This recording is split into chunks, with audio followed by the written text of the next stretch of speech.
Meus queridos irmãos da Igreja Batista da Lapa, meus amigos, parentes, aqueles que nos acompanham no canal do YouTube da Igreja, também no meu canal, muito bem-vindos para essa aula bíblica dominical, dentro do nosso programa da EBD Express. Não é? Hoje nós vamos falar sobre esse tema que se trata de inferioridade, não é? Sentimento de inferioridade, e que nós vivemos com ele todo dia. Não é? Não importa, às vezes, a classe social ou a situação que está, a gente, às vezes, diante de certas circunstâncias, nos consideramos, às vezes, inferiores. E a abordagem que nós queremos fazer hoje é que quando esse sentimento de inferioridade, ele trava a nossa ação, ele nos inibe, ele impede que a gente faça principalmente a vontade de Deus, né? Então nós vamos tratar disso aqui, nessa aula aqui, eu espero que seja uma bênção na sua vida. Não é? Muito bem, a denominação de complexo de inferioridade, ela foi cunhada pelo um psicólogo famoso chamado Alfred Adler. Esse era considerado um discípulo de Freud, eles conviveram juntos por algum tempo, não é?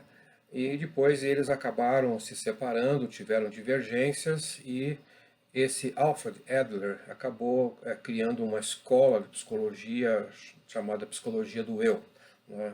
Então ele é bastante aí conceituado, embora também, como toda teoria, sempre vem junto a polêmica também. Parece ser que Alfred, ele, ele viveu isso, essa questão muito forte da inferioridade, porque ele era de uma família grande, ele tinha problemas físicos, ele era meio nanico, sofreu muito para andar e não foi muito bem recebido pela sua mãe, era meio rejeitado. Então ele cresceu num ambiente familiar assim, com muitos problemas, muita dificuldade, não é? Mas ele define esse complexo de inferioridade como um estado neurótico, né? Que tem por fundamento o sentimento de insuficiência ou incapacidade para enfrentar a vida e seus problemas, né? Então essa é uma das definições dele que ele criou para esse chamado complexo de inferioridade.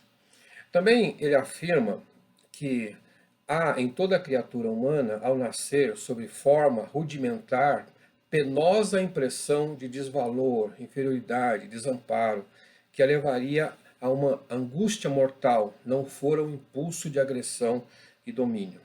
Então, o que nós estamos observando aqui é que ele assume que a criança, por ser pequena, por ser frágil, já enfrenta esse problema desde o seu nascedouro, né? Desde o do seu parto, e tem nos adultos assim uma espécie de uma competição, não é?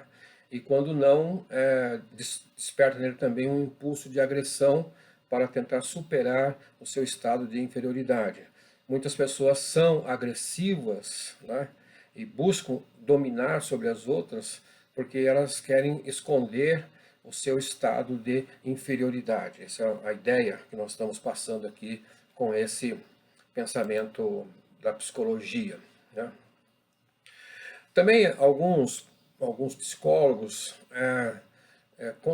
consideram, às vezes, talvez como ponto de partida, quando eles têm que fazer terapia com alguém, dizem o seguinte: todo complexo de inferioridade é, em derradeira análise, fruto do insucesso da tendência dominadora que existe em todos nós, né? Então, talvez a maioria deles, ou boa parte desses profissionais que cuidam desses distúrbios que nós temos no nosso comportamento, né, como uma ânsia que o ser humano tem de dominar sobre os outros, não é? E quando ele não consegue isso, não consegue ter sucesso, então ele acaba caindo nessa vala da inferioridade. Muito bem. Existe também uma questão até interessante do ponto de vista cultural, né? E nós temos aí um famoso escritor, um carioca, que é bastante citado entre as pessoas aí que fazem comentários, outros autores, inclusive, né? Bastante admirado por muitos, chamado Nelson Rodrigues, e ele cunhou uma expressão dizendo que o brasileiro ele tem um sentimento de inferioridade que ele chama de síndrome do vira-lata, né, ou complexo de vira-lata. Então, na análise dele, o brasileiro ele considera então os outros povos, principalmente da Europa e dos Estados Unidos, como superiores a nós. Então, sempre quando ele se refere ao Brasil, ele se refere de uma maneira pejorativa, porque ele, até no seu subconsciente, ele considera que, o brasileiro considera que os europeus são melhores do que nós, né? Essa ideia dele é de 1958, e ele era um comentarista de futebol, e aí ele, talvez sentindo aquele momento que o Brasil vinha de uma frustração da Copa do Mundo de 1950 e 54, então quando foi para a Suécia, para a Copa do Mundo de 58, o sentimento que perdurou na seleção brasileira, no país, era um sentimento de que o nosso futebol era inferior da Europa, né? E na verdade não foi o que aconteceu, aliás, parece ser uma das melhores Copas que o Brasil participou. Muito bem. É muito difícil a gente trabalhar com esse complexo da inferioridade, né? Porque envolve muitos aspectos, né? E creio que não seria nessa aula que a gente ia esgotar esse assunto, e talvez eu também não seja a pessoa mais adequada para aconselhar aquele que se sente inferior. O que eu vou fazer aqui na verdade, uma abordagem bíblica, né, apontando um ou outro ponto. Mas, para aqueles que sofrem disso, o meu conselho é que você busque mesmo uma ajuda profissional de alguém que foi treinado para aconselhamento, alguém que é especialista em psicologia, psicanálise, para entender o porquê que você tem esse sentimento, né? Lógico que eu não estou aqui afastando qualquer possibilidade de você ter a sua cura também espiritual através do poder de Cristo na nossa vida, né, que você vai buscar ajuda espiritual na Bíblia, na Palavra de Deus, e também você vai conseguir resolver esses seus traumas, né? Mas aqui eu só estou listando algumas coisas que deveriam ser consideradas nesse nosso complexo de inferioridade. O ambiente familiar geralmente é um ambiente que é responsável por muitos dos nossos traumas, né? A maneira como nossos pais nos criaram, né? Alguns pais não souberam valorizar os seus filhos e logo de cara eles já impõem a eles um estado inferior, né?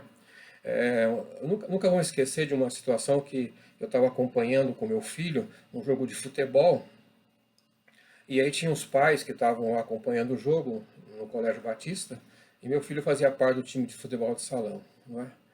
E, num dado momento, um menino fez uma jogada errada e ouviu um grito do seu pai, dizendo assim: menino, você é um imbecil, como você pode fazer uma coisa dessa? Então, aquele menino, ouvindo uma afirmação tão forte como essa, como é que ele vai se sentir? Ele vai se sentir um imbecil, porque afinal de contas foi o pai dele que falou, não é? Então, muitas vezes os pais não medem as palavras e já vão inculcando nos seus filhos que eles são inferiores, que eles são incompetentes, que eles não servem para nada, não é? Diferente de um ambiente familiar, onde que o apoio vem da própria família, incentivando, valorizando, aplaudindo os seus primeiros passos, primeiras vitórias, né? Temos também a condição socioeconômica, que pesa muito quando a pessoa é pobre, também se sente inferiorizada.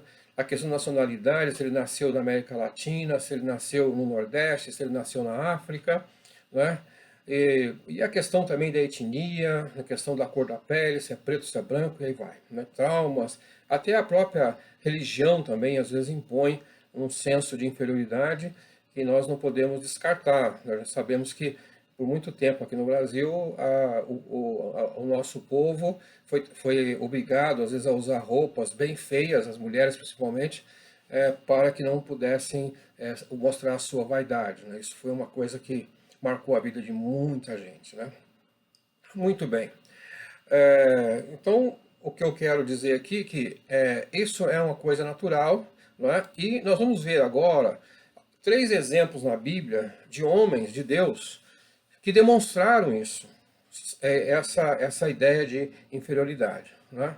Então nós vamos ver o exemplo de Moisés, vamos ver o exemplo de Jeremias e vamos ver o exemplo de Amós, né? Quando nós pensamos em Moisés, aquele grande líder, né, nós vamos ver que no começo, quando Deus o chamou, ele apresentou como desculpa, né, o seu problema da fala, né? Então Deus o chama ali, durante aquela experiência que ele teve na sarça ardente, Êxodo capítulo 3, ele diz assim, Deus chamou Moisés: eu quero que você vá libertar meu povo, né? Vá falar com Faraó. E ele diz: quem sou eu para apresentar-me ao Faraó e tirar os israelitas do Egito? Então veja que ele se sentiu um homem incompetente para fazer aquilo. Deus falava com ele, mas ele, diante de Deus, ele falou: Senhor, eu não tenho a mínima condição de fazer isso, né? E aí ele também tinha um outro lado dele, que ele talvez pudesse pensar no fracasso. E se eles não acreditarem que o Senhor falou comigo? O que eu vou dizer para eles? E por fim, ainda usa um outro argumento. Ele ficou ainda discutindo com Deus, apresentando as suas desculpas. E diz: ó Senhor, nunca tive facilidade para falar, nem no passado, nem agora. Ora, Moisés foi um homem criado nos palácios de Faraó. Ele certamente teve a melhor educação da época. A gente sabe, pela história, que os egípcios tinham um grau de intelectualidade muito alta. A engenharia era muito desenvolvida. Eles não construíram as pirâmides sem tecnologia de ponta da época, não é? Até hoje, quando nós visitamos o Egito e olhamos para as pirâmides e todas aquelas grandes construções, a pergunta é: como é que eles conseguiram colocar aquelas pedras naquela altura, se na época não tinha grandes guindastes, não tinha equipamentos hidráulicos e nada? Então isso eles desenvolveram umas técnicas de construção civil espetacular que até se perdeu no tempo. Então aí pode-se pensar que Moisés teve uma excelente educação, mesmo tendo uma grande educação e não ter problemas econômicos, Moisés se sentia incompetente. Muito bem. O outro exemplo de Jeremias, né, que Deus o chama também, Jeremias foi chamado muito cedo. Né? E o texto que nós encontramos assim: antes de formá-lo no ventre, eu o escolhi, antes de você nascer, eu o separei e o designei profeta às nações. Aí a resposta de Jeremias: ah, soberano Deus, eu não sei falar, pois ainda sou muito jovem. Quantos irmãos hoje, quando são chamados a dar um testemunho, a contar uma experiência, ele fala: irmãos, eu não sei falar. Eu não falo bem em público, e aí trava tudo, chora, porque ele se sente inferiorizado por não ter a facilidade de se expressar publicamente, né? E aí vem o consolo de Deus: não tenha medo, eu estou com você para protegê-lo, diz o Senhor, no Jeremias capítulo 1 e verso 8. Temos um outro exemplo ainda bem interessante, que é o exemplo de Amós, né? Deus o chama. Não me parece no texto que Amós apresentou a Deus alguma desculpa de imediato. Mas desses personagens que nós já citamos, como Moisés e Jeremias, Amós certamente era talvez o menos qualificado. Porque ele diz assim no seu texto: eu não sou profeta, nem pertenço a nenhum grupo de profetas. Apenas cuido do gado e faço colheita de figos silvestres, né? Que em outras versões chama de sicômero. Um figo parece que tinha uma cascadura e ele tinha que espremer para sair o suco lá da fruta, né? Então ele se declara, quando ele está levando a mensagem de Deus, ele se identifica como apenas um pastor, né? Aí que cuidava do gado, um boiadeiro talvez. E aí, se a gente transportar isso para os nossos dias, vamos ver que é simplesmente uma pessoa, às vezes, que não tem leitura, um homem do campo, talvez um homem bruto, rude, né? E que faz aquele serviço lá, nada mais que isso, né? Mas aí ele diz ainda: mas o Senhor me tirou do serviço junto ao rebanho e me disse: vá, profetiza a Israel. Então temos aqui alguém que aparentemente desqualificado, do ponto de vista acadêmico, mas com uma chamada de Deus e que atendeu a chamada de Deus. Não consta no livro que ele, em algum momento, ele tentou refugar, mas ele foi adiante. Então, esse é um exemplo de Amós. Muito bem. Então, aqui nós vamos agora pensar de que inferioridade é uma ponta, soberba é outra ponta. Não é? Então, a Bíblia nos aconselha a sermos equilibrados. Não é? O texto de Romanos, capítulo 12, verso 3, Paulo fala assim: pois pela graça que me foi dada, digo a todos vocês, ninguém tenha de si mesmo um conceito mais elevado do que deve ter, mas pelo contrário, tenha um conceito equilibrado, de acordo com a medida da fé que Deus lhe concedeu.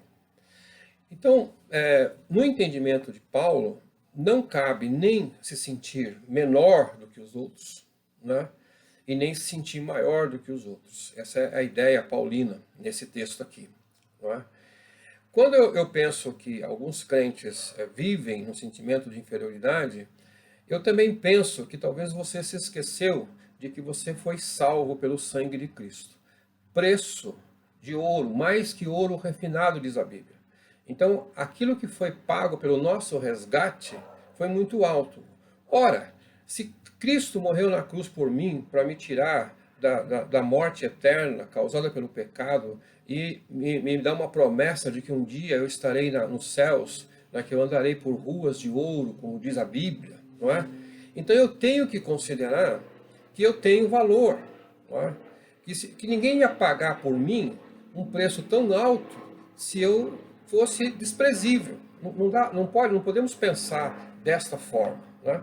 E às vezes esse sentimento de inferioridade, né, é um sentimento que não é de Deus, não é um sentimento, é um sentimento diabólico que vem para impedir que eu faça a obra dele. Então, em um dado momento, eu tenho que levantar minha cabeça e agradecer a Deus pelo preço que ele me pagou. Então, eu tenho valor. Eu não sou qualquer um. Não é? Eu tive uma experiência quando eu era jovem e também vivi esse problema do complexo da inferioridade. Né? Porque, lógico, de pele escura, eu era de família pobre, então a minha pele era uma pele ruim, meu cabelo também não me ajudava muito para pentear, e ali me sentia, às vezes, preterido em algumas situações, porque é óbvio que, às vezes, alguma moça não ia olhar para mim com um olhar de desejo, como olharia para uma outra pessoa com uma aparência melhor. Aí um dia encontrei, estava no Rio de Janeiro, e com alguns amigos assim, e nunca vou esquecer que uma moça que era noiva de um grande amigo meu da época, ela falou assim, olhou para mim e falou: Marcos, você está bem vestido hoje. Aí eu falei: foi o melhor que eu consegui. Ela falou: mas está correto, você é príncipe, você é filho do Deus Altíssimo, não é? Então, é assim que você tem que ter. Você tem que se arrumar bem mesmo, se apresentar bem, porque você é filho do Deus vivo. Não é? Não pode, junto com a aparência, ainda achar que vai ter que ser relaxado. Aquilo me ajudou muito a entender aquele meu valor naquela época. Né?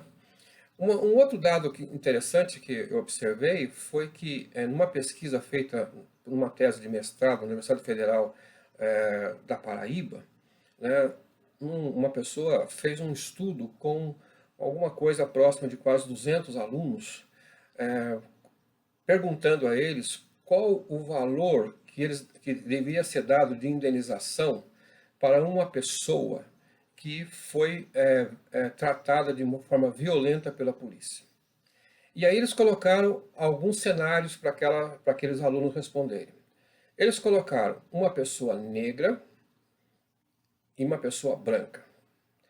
Uma pessoa negra nascida no Brasil, uma pessoa negra nascida na África, uma pessoa negra nascida na Europa. E da mesma forma, branco brasileiro, branco africano e branco europeu. E, na medida que os alunos fossem respondendo aleatoriamente, porque eles não tinham, lógico, a informação do todo, eles só tinham que receber aquela imagem, aquela foto, e dizer, olha, quanto que merece na justiça uma indenização, aí cada um deu a sua resposta. E no final, quando eles tabularam os dados, eles perceberam que a maioria tinha dado um valor 4 vezes maior para o branco europeu do que para o negro brasileiro ou africano. Então, veja que muitas vezes o sentimento de inferioridade, ele é quase que cultural, está no nosso subconsciente. Né? E a gente leva isso com isso e nós temos que lutar muitas vezes com essas coisas aí. Muito bem. Então aqui eu queria que também, por outro lado, a gente não confundisse o que é inferioridade com submissão às autoridades, com respeito às pessoas. O fato de você ser respeitoso, tratar as pessoas, principalmente assim, aqueles que são talvez mais experientes, né, dando honra àqueles que merecem honra, isso não é se tornar inferior. É apenas uma questão de educação, de caráter. Né? E também inferioridade não se confunde com humildade. Né? Humildade é quando eu me submeto, né, às ordens, às autoridades, aos irmãos que eu aprecio, de uma forma assim, que eu vou ouvir o que eles têm, vou aceitar as críticas dele. Não é? Inferioridade, ela está no sentido que nós falamos no começo, que é aquele sentimento que nos trava, nos impede de agir, porque eu me sinto menor que todos, me sinto incompetente ou incapaz. Né? Essa que é a ideia aqui. Muito bem. O Paulo, quando ele escreve aos Filipenses, no capítulo 2, verso 3, né, ele diz assim: nada faço por ambição egoísta ou por vaidade, mas humildemente considerem os outros superiores a si mesmo. Então, Paulo, nesse texto todo de Efésios, né, são conselhos pastorais da igreja de Éfeso, ele está tratando de como é que nós nos relacionamos com os irmãos na igreja, né? E para que não haja conflito, como muitas vezes nós encontramos nos meios religiosos, pessoas que se acham mais importantes do que as outras. Né? Então, isso atrapalha muito a nossa convivência, porque como é que eu vou estar num ambiente onde todos foram ganhos pelo sangue de Cristo, todos receberam o mesmo preço de resgate, mas alguns se consideram maior. Não é? O autor aos Hebreus também trata dessa questão de uma forma muito sábia, quando ele diz assim que para as pessoas quando vão ao templo, não procuraram os primeiros lugares, ele trata dessa questão aí. Não é? E às vezes nós na igreja, muitos irmãos que têm algum talento, que tem uma capacidade, mas diante às vezes ele está num grupo onde talvez estejam pastores, estejam professores, gente um pouco mais educada, ele trava. Ele fala assim: o que eu vou falar lá? O que eu falar vai parecer bobagem. Não é? E aí não consegue se desenvolver. Não é? Então, a função da igreja é que a gente ajude esses irmãos que têm essa dificuldade de se expressar, né? E mostrar a eles que eles têm valor sim, que vão ter oportunidade, né? E que talvez eles vão errar na primeira vez que eles falarem em público, eles vão gaguejar, e talvez cometam algum erro até de bíblico. Mas o que nós estamos tratando é dando uma terapia para que eles se desenvolvam. Isso é função nossa da igreja, não é função de a gente ajudar os irmãos que precisam superar esse trauma. E nós temos uma promessa, né, que Deus fez ao povo hebreu, lá em Deuteronômio, que diz assim: e o Senhor te porá por cabeça, e não por cauda, e só estarás em cima e não debaixo, se obedeceres ao mandamento do Senhor, teu Deus, que hoje te ordeno, para guardar e cumprir. Né? Então, alguns usam esse texto, assim, dentro da teologia da prosperidade, como se o crente vai estar sempre por cima da carne seca. Né? Tomar um certo cuidado, né? Porque, lógico, há uma promessa para nós que nós vamos para o céu, que nós vamos poder estar acima na eternidade pela justiça de Cristo na nossa vida. Mas isso aqui na terra não significa que o crente vai estar sempre sendo a cereja do bolo. Não vai ser. Né? E até é bom observar que o texto fala: E o Senhor, o nosso Deus, quer dizer, se Deus nos colocar por cabeça, se Deus nos colocar acima, né, Ele nos dá uma condição privilegiada, né, foi Ele que nos deu, não foi nosso mérito. Né? E aí a outra condição é se obedeceres, diz o texto, se obedeceres. Tá? Então tem uma condição importante aqui, que é a condição da obediência ao nosso Deus. Isso não pode ser nunca esquecido, jamais, né? Pode ser esquecido de tratar dessa questão aí. Muito bem. Tem uma história que fala de um ministro evangélico, né, que sentiu que deveria fazer um trabalho semelhante ao que o grande Moody, grande pregador, né, do século XIX, né, fez. Ele se inspirou em Moody e ele orou bastante, trabalhou bastante para seguir os passos de Moody. Mas os resultados não foram os mesmos. Os resultados que ele obteve foi pífio, né? E aí ele, lógico, como ele estava em oração, ele entendeu, né, que aquilo que Deus tinha para Moody era específico para Moody. Né? Deus chamou Moody para uma grande obra. E Moody também era um homem como Amós, era um homem sem escolaridade, era um homem simples. Diz a sua biografia que ele vendia sapatos no começo. Né? E ele não teve estudo de teologia profundo, mas ele ganhou muitas almas, porque ele ouviu a voz de Deus para pregar o Evangelho, né? E saiu pelo mundo. Né? Até hoje, ainda quem tiver a oportunidade, às vezes, de visitar Chicago, por exemplo, vai encontrar a igreja e a todo o ministério que Moody fundou. Lá, muito bonita, a igreja muito bonita de você conhecer. Eu faço a sugestão que você, se você puder visitar Chicago, vá visitar a igreja que Moody fundou. Mas aquele ministro que sonhou em ser como Moody, depois ele compreendeu que Deus o chamou para fazer um trabalho dele, não o de Moody. Né? Isso que é importante. Deus nos chama para uma tarefa. E é essa que nós temos que dar conta dela. Amós é chamado de um profeta menor, porque ele tinha uma mensagem específica. Jeremias já era um profeta que teve um ministério mais amplo. Né? Então, nenhum nem outro maior ou menor. Eles fizeram aquilo que Deus colocou para que eles fizessem. Isso que é importante da gente compreender. Né? Muito bem. E aqui nós vamos também agora pensar, o nosso autor do livro que nós estamos seguindo, de Problemas Humanos, Soluções Divinas, né?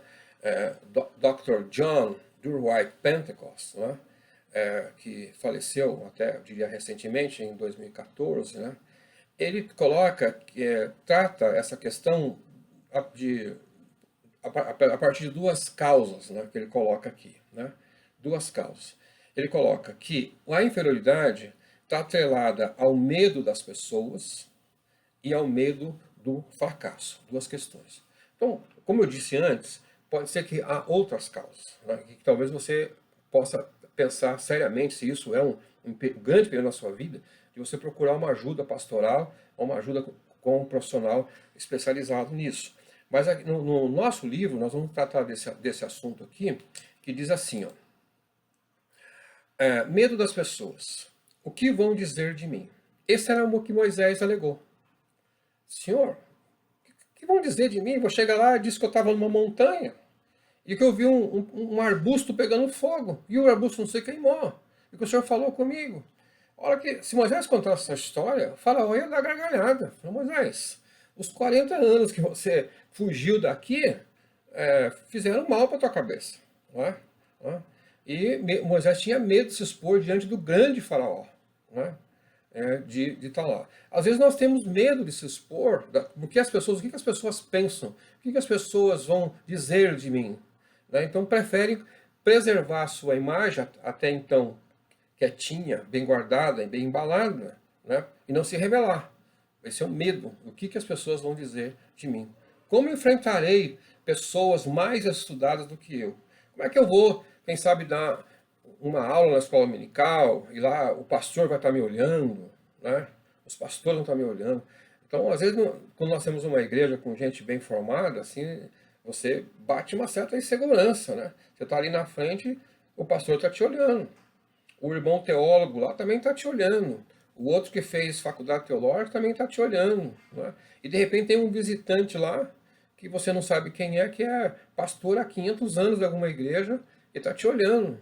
Isso te bate uma insegurança muito grande. Você vai ver o que esse homem vai sair pensando de mim. Mas naquele momento, o que nos dá força é: eu orei ao Senhor, eu estudei a palavra dele, ele colocou isso no meu coração, de uma maneira talvez simples, não tão sofisticadas, mas esse é o recurso que Deus me deu, esse é o recurso que eu vou usar, esta é a mensagem que eu vou transmitir segundo o que Deus me concedeu, não segundo o que os teólogos gostariam que eu falasse. Né? Medo de fracassar, do ridículo, né? De chegar e não acontecer nada. Né? Imagina Moisés, quando Moisés jogou o seu cajado e virou uma serpente. E se a serpente dos magos tivesse engolido a serpente de Faraó? Olha só o vexame que seria isso, né? E muitas vezes, quando Deus nos chama para dar um testemunho, para consolar alguém, para levar uma palavra até profética, por que não? Né? E Deus nos chama, nós não temos mais como trazer lá o profeta da igreja, mas nós estamos ali diante de um problema, uma pessoa carente precisa da nossa ajuda. E a gente ora e Deus fala assim: leia esse trecho, leia essa palavra, fala com ele. E você vai até trazer aquela palavra profética para ele. E se não acontecer? Será que eles vão achar que eu sou um crente falso? Não, esses medos podem aparecer na nossa frente. Muito bem. Aqui, querido irmão, eu gostaria de deixar para você uma palavra de ânimo, né? Uma palavra de ânimo, né? Que você possa pensar se caso você estiver passando por isso, né? Aquele que nos chama para a sua obra é o que nos capacita. Nos 3 exemplos que nós citamos de Moisés, Jeremias e Amós, Deus falou: vou estar com você, Moisés. Você não vai estar sozinho. Jeremias, eu vou colocar a palavra na tua boca. Amós, você vai dizer o que eu colocar no teu coração. Não é a tua palavra. Sou eu. Nós somos apenas um instrumento, um canal. Então, Deus vai nos capacitar, né? E naquele dado momento, né, Jesus também falou sobre isso, naquele dado momento, né, o Espírito Santo colocaria as palavras na nossa boca. Né? Então, o único papel que nós temos que fazer é sair da nossa inércia, repreender em nome de Jesus essa inferioridade e fazer alguma coisa em prol da obra de Deus. Né? Deus não está preocupado com o meu sucesso ou o meu fracasso. Isso para ele é de menos. O que é que Deus quer de mim? Que eu seja obediente. Simplesmente isso. Tá? E nós temos aquele versículo clássico, né? Se Deus é por nós, quem será contra nós?